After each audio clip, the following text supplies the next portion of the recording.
Welcome to the Central Kentucky Market Minute, your local weekly real estate update. I'm Kalen Studler, broker and owner of TransactionBroker.com Real Estate and president of Studler & Associates Incorporated Real Estate Appraisals. This show gives you a quick update of local housing market insight each week. Let's get started. As of July 13, 2025, 57 homes have sold in Shelby County over the past 30 days, a slight dip from 59 the week before, but activity remains solid as summer rolls on. There are currently 149 active residential listings with an absorption rate of 38.26% and 2.61 months of inventory, keeping the market in seller-friendly territory. Homes continue to move quickly, averaging just 26 days on market with a median of only 14 days, indicating that competitively priced homes continue to attract fast offers. According to the Greater Louisville Association of Realtors, the year-to-date average sale price in Shelby County is up 0.54% and the median price has increased 0.97% over this time last year, signaling a modest but healthy appreciation pace. According to Freddie Mac, the 30-year fixed rate sits at 6.72% and the 15-year fixed is at 5.86%, a slight uptick following 6 weeks of steady decline. Local rates are averaging around 6.788% depending on credit profile and loan program. Rates are easing slightly but remain well above 2021 levels, so it's critical for buyers to shop around and get pre-approved early. In this market, timing and preparation matter more than ever. According to the Mortgage Bankers Association weekly survey for the week ending July 4th, 2025, purchase applications rose 9%, refinance applications also increased 9%, and the overall composite index was up 9.4%, marking the strongest weekly gain in months. That's a positive sign for buyers. More people are getting off the sidelines and activity is picking up.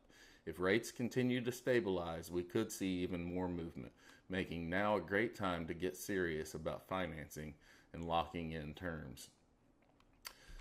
The real estate tip of the week for the buyers. With mortgage rates showing signs of stability, now is the time to get pre-approved and lock in a rate. If you're serious about buying, more buyers are entering the market, so being prepared to move quickly gives you a competitive edge.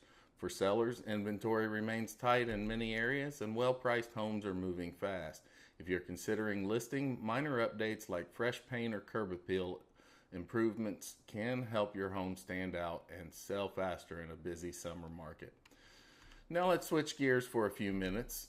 I recently had the chance to sit down with my good friend and commercial real estate expert Will Bockoven for a quick conversation about the commercial market activity here in Central Kentucky. We talked about his current listing, the former Sonny's Barbecue building at 141 Bizac Way in Frankfort, and what opportunities are out there for business owners, investors, and anyone curious about what's happening on the commercial side of real estate. Here's that interview.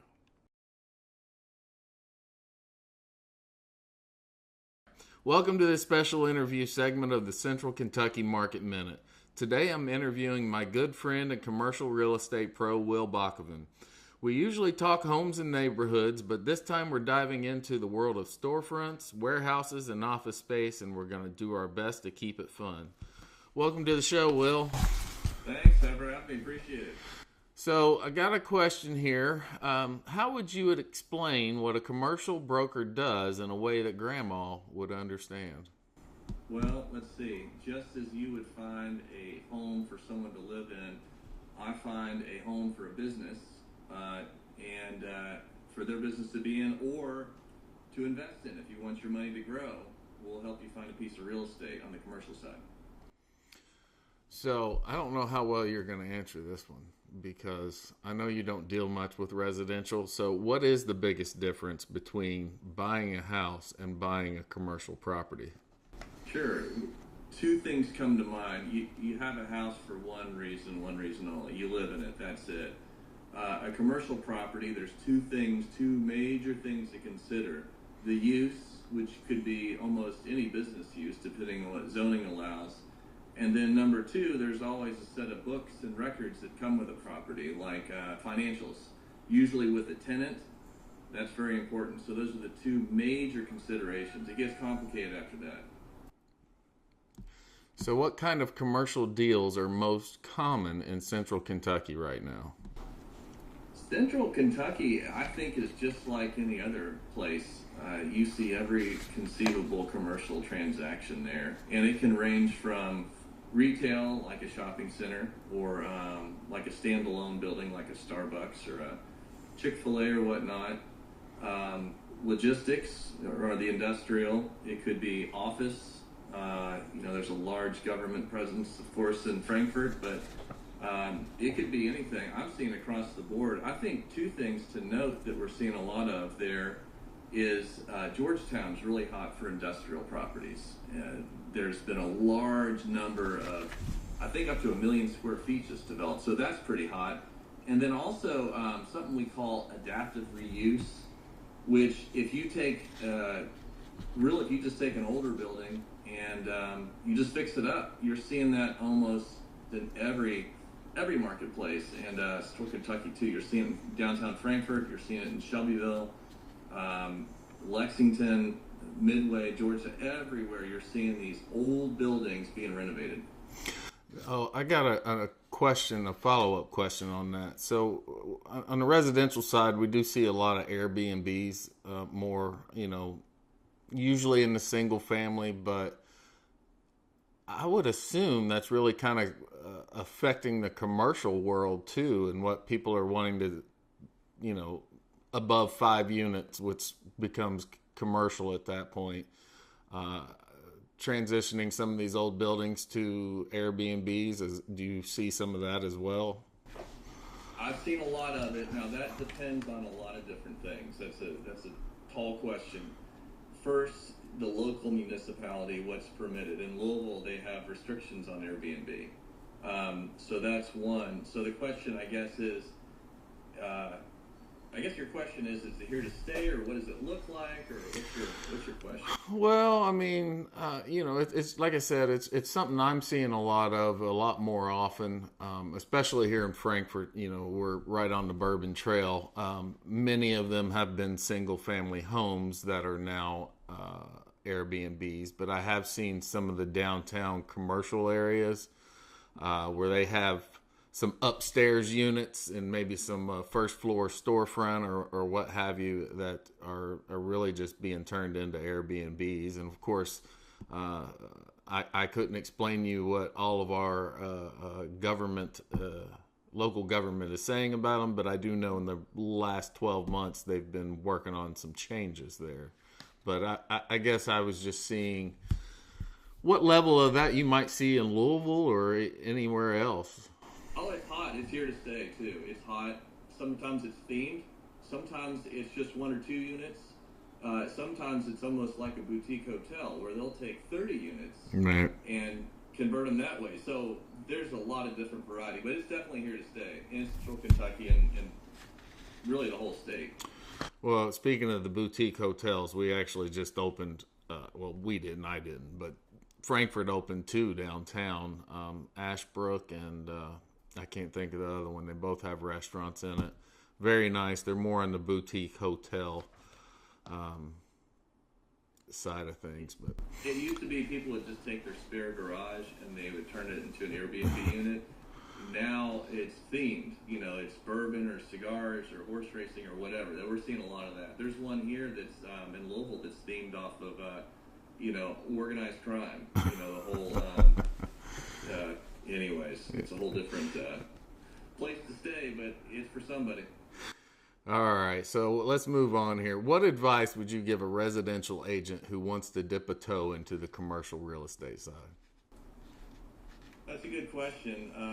Commercial and residential can't be more different, but I think they can get started. If you have a buyer or seller of a property and let's say they're a physician or an attorney or some other profession, and they happen to have an office need, I think that's a great way to start if they have a small office need, or if it's a small retailer. Just something, if you start small, like in a strip center, I think that's a pretty workable deal. If you ask them about their needs there, for their professional needs, not just their personal needs for their home.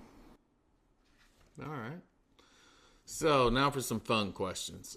What is the craziest or most random building you have ever helped someone buy or lease? I've been pretty lucky. I don't think I've had anything completely off the wall, but there was a pretty unique property here in Louisville. There was a property. It was this house in an older part of town that was right next to the interstate, and this little house, which was a little two-story, looked like almost like a farmhouse, was right next to 64, and right behind it was a 50-foot outdoor advertising billboard. So you got a billboard with a house, and the house was pretty much worthless. They leveled it. They just bought it because of the outdoor advertising. That was pretty wild. Well, all right. So if you could own any building in Kentucky just for fun, what would it be and why? Well, the one that I've seen was in Portland, which is the oldest part of Louisville. They got a lot of old warehouses, and you can't really do much with them because they're brick, they're functionally obsolete. There's not much to them, but inside of Portland, there is this large warehouse, and then there's this itty-bitty little two-story, narrow little brick building. And I think it was used for a night watchman or to check trucks coming in or going out or wagons or whatever. And I just thought, I've seen this building many times. Unfortunately, it's been vandalized, but it's a really unique, strange, odd little building. And I think it has a lot of history to it, and I really like that. I'd like to own that. So history is important. Yeah, Yes. I agree. Yeah. What is your dream tenant? Someone you wish would move into every empty retail space.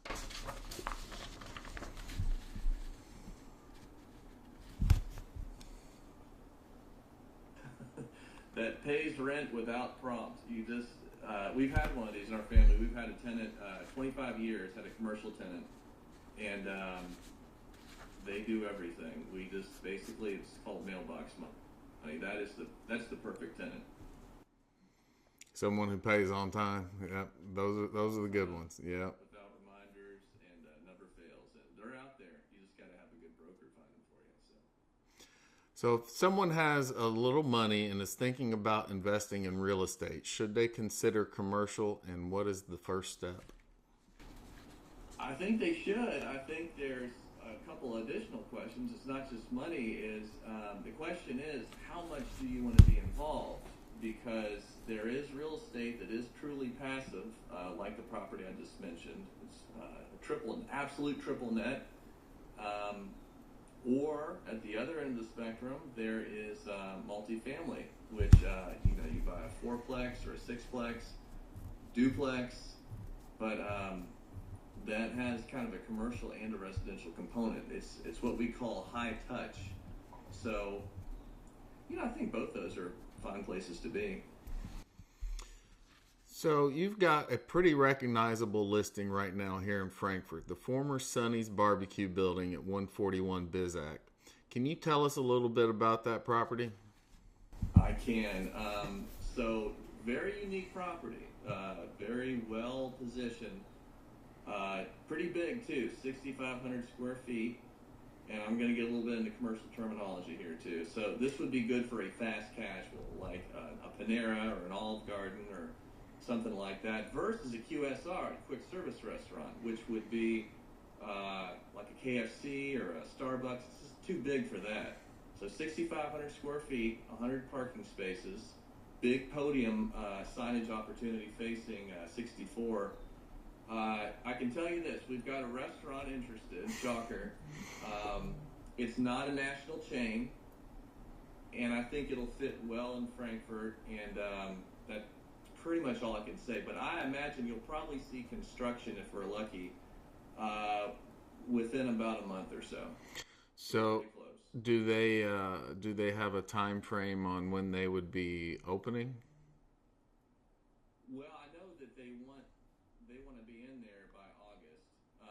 I'd imagine, this is just a guess, I'd say it's going to take about 2-3 months to fit that space up with their branding and everything. They want to put a patio on the side, so think about something pretty festive. I think it'll be a good fit for Frankfort. All right. So before we wrap up, tell everyone where they can find you and what kind of clients or projects you're currently focused on. Sure. I'm focused on anything commercial. We're a small firm. We're right here, and we're not in New York City. I'm half owner of the company. So we work almost exclusively in Kentucky and Southern Indiana. And, we just work on everything. You can email me at will@sumcg.com, SUMCG.com, and I'll give you my cell phone number. It's no problem. It's 502-767-9958. We work all over the place. Lexington, Frankfort, Louisville, of course, all over. Well, thanks again for Will for joining us today. And if you'd like to know more about commercial deals or just grab a coffee and talk real estate, you can find Will's contact information in the show notes below. So be sure to follow and share, and maybe you'll catch Will back here again soon. Thanks for coming, Will. Thanks, appreciate it,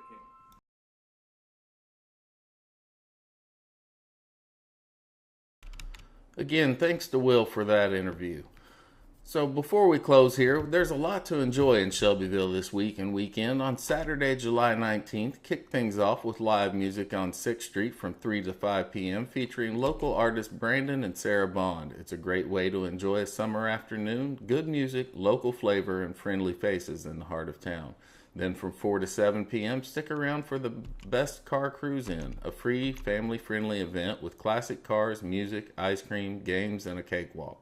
It's one of Shelbyville's signature events and always draws a great crowd.